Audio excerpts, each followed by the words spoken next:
All guests on Keel heard via the Jack Spring Electric Keel Newsmaker hotline. Joining us for a couple of seconds is State Representative, former Mayor Cedric Glover. Mr. Cedric, welcome back to Keel. How you been? Haven't seen you in a while. Hope you are okay. I am well. Good morning to you both, and happy birthday to you, Aaron. Well, thank you so much, Cedric. And we talked to you this morning because this yesterday was the 10th anniversary. Anniversary is just not the right word. We don't have an American word for that. Of the tragedy of the drowning of the Shreveport teenagers, the Shreveport Six, as they've become to know.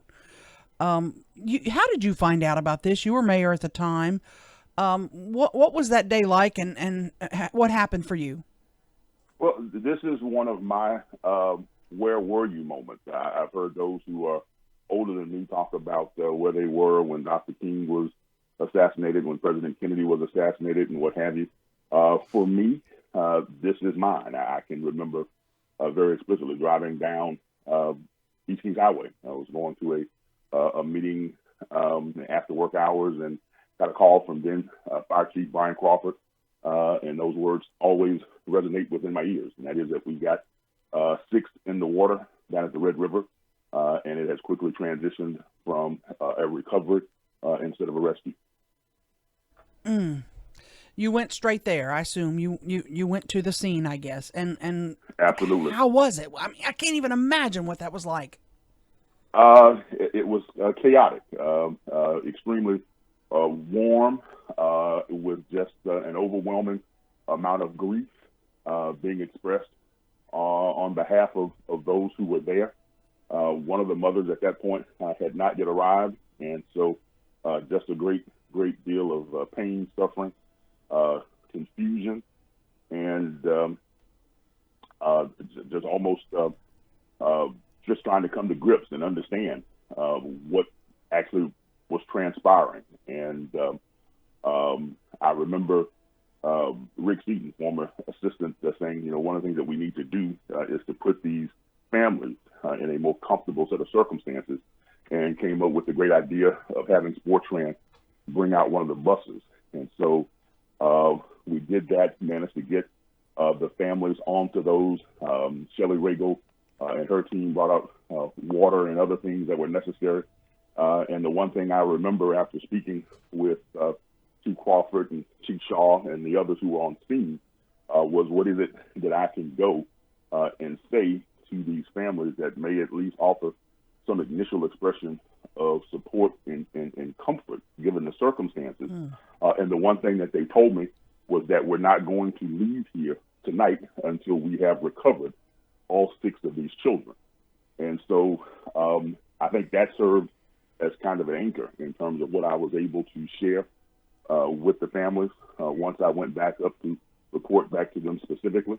And that became, I think, kind of our focal point for the balance of the evening, was to put ourselves in a position to be able to say, at the very least, what we have accomplished under these circumstances is to ensure that we have retrieved each and every one of these children from the Red River. And thanks to the dedication of those wonderful folks down there, we actually were able to do that. Started to say this through the years over the last decade has become a personal crusade for you, that they not be forgotten, and dare I say that they not have died completely in vain. What have you done as far as your own personal efforts?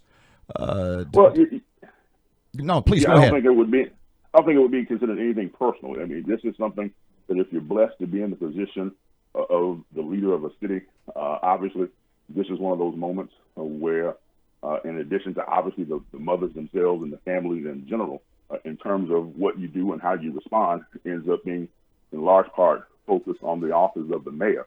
And I knew that one of the things that we wanted to make sure of was that we did something that managed to be able to somehow come up with some purpose out of the overwhelming pain that all of us were feeling. And obviously you guys may remember, if we pull up some of the media reports back then, there were lots of things that were being thrown out about what the city should do or could do or should have done and what have you.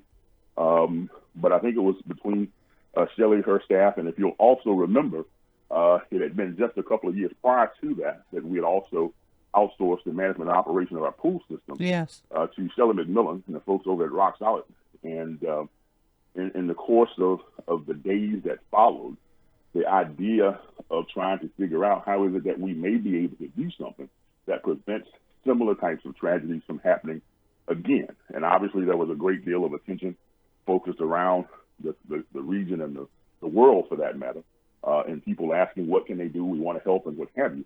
And this idea of trying to say that, well, let's at least ensure that we can increase the number of similar young people that we provide access to basic swimming and water safety lessons to. Out of that was born Project Swim. You had a tremendous amount of support that came from the Community Foundation in that first year. And Helen Godfrey Smith over at the credit union, she stepped in and handled all of the burials, and we pulled together a substantial sum of money so that the following year we were able to offer the first year of Project Swim and taught well over 1,000 young people basic swimming and water safety classes for no charge at all. That caught root, and thanks to Judah Hertz and his wife Astrid, they stepped in the years since then and ensured that we were able to continue to do that. This year would have been our 10th year had it not been for the COVID virus, but we look forward to resuming as soon as we're able to do so. In addition to that, what we're doing here has inspired similar efforts in New Orleans as well as Jackson, Mississippi. And so essentially at this point, you've got almost 16,000 living memorials to the 6 children who were lost on August 2nd of 2010 here in Shreveport.